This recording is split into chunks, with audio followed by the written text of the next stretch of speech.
Alright,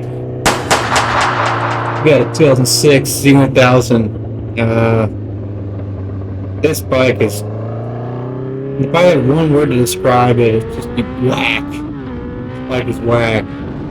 I got it for $2,000, so that's pretty cool. It's dumb cheap, but this bike's kind of like a gas station boner pill. It's scary, it's unsafe, it's sketchy, but it gets the job done.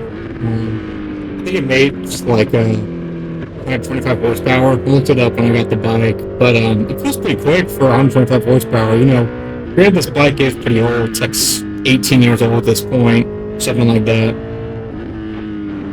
But I mean, I guess the frame in combination with like the spotty fueling, you know, some early F5 bike, just made this bike feel like really unhinged. It felt very unsafe when you went fast on it. But I think that's, you know, it's kind of fun in a weird way. Like nowadays, if you ride like a, you know, newer MP10 or new leader bike or something with, you know, all of the riding modes and traction control and stuff, like my buddy had a 2017 R1 for a bit, and you could nail that bike with traction control on and ABS on and all its goodies. You could nail that bike 100%. The front wheel would not lift the ground, and you'd feel planted as hell.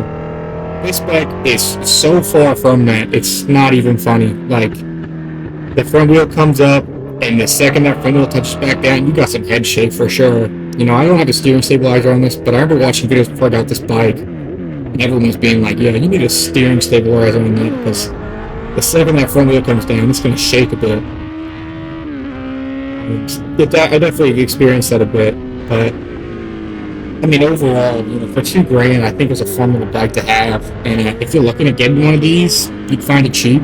You know, I wouldn't pay more than $3,000 for this.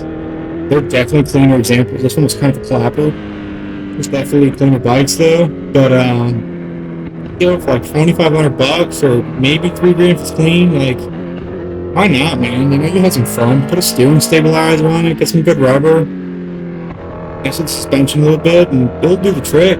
But it's one of those bikes you find on Facebook. It's like the cheapest way for you to like land yourself in a hospital, because for what it is, it hauls. And I think it was worth every penny, to be honest. It just was overall a sketchy bike. I didn't really do any maintenance to it. I can't tell you too much about reliability. I didn't have it for that long. But, you know, I assume it's like any of the Japanese bike. There's probably a couple intricacies. Airbox probably like clogged up, and you probably open that up or something.